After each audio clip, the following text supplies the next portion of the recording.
જન્મર ગીત પણ ગાજે છે વીરા માટે મતરા તે માતા મીનાના રાજના મારી પાસે કામ પડ્યા વીરા માતા તમને રાજમાં મહારાજ બોલાવે છે ઘણું સારું વીરા ઘણું સારું ઓહ કેમ કોઈ દિવસ કઈ નાતે મારા સ્વામી મને જોઈને અવળું ફરીને ઊભા છે આવો તે મારો શું અપરાધ થયો હશે કદાચ ડગલીને પગલે મારા સ્વામીને મારાથી કોઈ કટુ શબ્દ નહીં બોલાણા હોય ને તો લાવ મારા સ્વામીના શરણમાં વંદન કરું કાલાવાલા કરું ને દલાલીને મંગળાની વાત પૂછી એ હરે આજ રાણી રે આવી રે રાયના શરણે નમે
તો એક પંખીનો માળો કહેવાય એટલે કાલે પાકું આવશે અને ઉડી જશે વારસાગતમાં આપણે પુત્ર નથી તમને બોલાવવાનું કારણ એ કે તમે મને રજા આપો તો કાશી વિશ્વનાથનો તમને ગઈ અઘોર તપ કરી અને પુત્રનું વરદાન મેળવ્યું ભલે સ્વામીનાથ મારો સાથ ને સરકાર સાથે છે પણ જતા પેલા બેટમાં સગુણાના લગ્ન કરતા જાવ તો વધારે સારું. એવી તમારી ઈચ્છા પ્રધાનજી હા મહારાજ. આજમાંથી પંડિતને બોલાવો ભલે મહારાજ. હે યાદ પરદાન બોલાવે પંડિત આવો રે.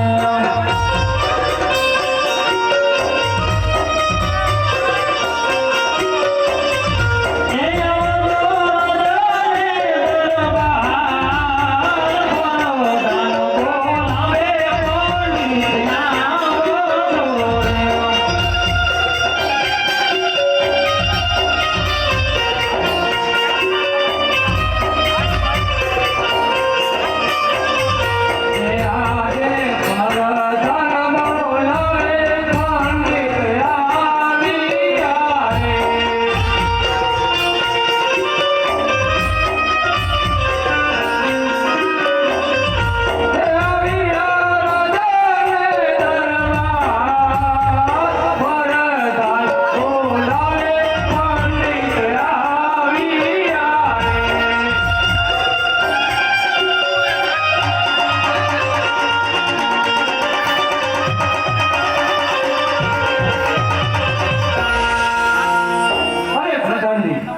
અત્યારે રાજમાં બોલાવવાનું કારણ હા પંડિતજી, તમને રાજમાં મહારાજ બોલાવે છે. મહારાજાની ગયો અરે મહારાજા અત્યારે રાજમાં પંડિતજીને બોલાવવાનું કારણ અરે પંડિતજી મારી દીકરી સગા ઉંમરલાયક થઈ છે ક્યાંય સારો રાજ્ય હોય અને સારો રાજ્ય હોય એના વરિષ્ઠ માટે તમારે શ્રીફળ લઈ જવાનું છે ભલે મહારાજ દેવી તમારી આજ્ઞા પરંતુ પંડિતજી નતા નતા હું તમને એટલી ભલામણ કરું છું લે દાદો ભલે દાદો ભૂલે તું કે પિંગલગઢ ન જતા અરે મહારાજ, પિંગલગઢ ન જવાનું કારણ? પિંગલગઢ ન જવાનું કારણ એ કે પિંગલગઢના પર્યાવરણ એ બહુ ઘમંડી છે એની સાથે મારે 20 વર્ષથી વેર ચાલે છે 14 વર્ષથી અબોલા છે માટે ભૂલે તું કે પિંગલગઢ ન જતા ભલે મહારાજ, દેવી તમારી આજ્ઞા. એ આજે હર ખેયું મંગે ગો દેવતા